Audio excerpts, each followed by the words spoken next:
నందమూరి తారక రామారావు అంటే తెలుగు ప్రజలకు గర్వకారణం. ఆయన్ను అన్నగారు అని ప్రేమతో పిలిచేవారు. కేవలం ఆయన ఒక నటుడిగానే కాదు, ఒక యుగ పురుషుడిగా ప్రజల ఆత్మగౌరవానికి ప్రతీకగా చూడటం విశేషం.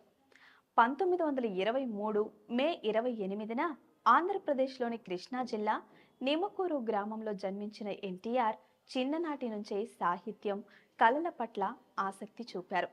1949లో విడుదలైన మన దేశం చిత్రం ద్వారా ఎన్టీఆర్ సినిమా రంగానికి పరిచయం అయ్యారు. 1951లో విడుదలైన పాతాళ భైరవి చిత్రం ఆయనకు చిరస్మరణీయమైన విజయాన్ని తెచ్చిపెట్టింది. ఇందులో మహాకవిగా నటించిన ఆయన పాత్ర ప్రేక్షకుల గుండెల్లో నిలిచిపోయింది. ఆ తరువాత మాళాభారతం, మాయాబజార్ వంటి పౌరాణిక చిత్రాల్లో దైవత్వాన్ని ప్రతిబింబించే పాత్రలు పోషించారు. ముఖ్యంగా మాయాబజార్లో శ్రీకృష్ణుడిగా ఆయన నటన ఇప్పటికీ ఆదర్శంగా నిలుస్తుంది. ఆయన నటనలోని స్వాభావికత, హావభావాలు ప్రేక్షకుల మనసులను అలరించాయి. ఎన్టీఆర్ తన సినీ కెరీర్లో 300కు పైగా చిత్రాల్లో నటించి తెలుగు సినిమా చరిత్రలోనే తనకంటూ ఒక ప్రత్యేక స్థానం సంపాదించుకున్నారు.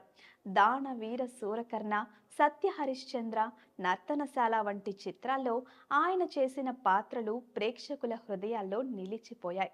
సినిమా రంగంలో అపారమైన విజయాలను సాధించిన ఎన్టీఆర్ 1982లో రాజకీయ రంగంలోకి అడుగుపెట్టారు. తెలుగు ప్రజల ఆత్మగౌరవాన్ని జాగృతం చేయడం కోసం ఆయన తెలుగుదేశం పార్టీ స్థాపించారు. తెలుగు ప్రజల కోసం తెలుగు నేత అనే నినాదంతో ఆయన ప్రజల్లో జోష్ నింపారు. 1983లో జరిగిన అసెంబ్లీ ఎన్నికల్లో టీడీపీ అఖండ విజయాన్ని సాధించింది. అధికారంలోకి వచ్చింది.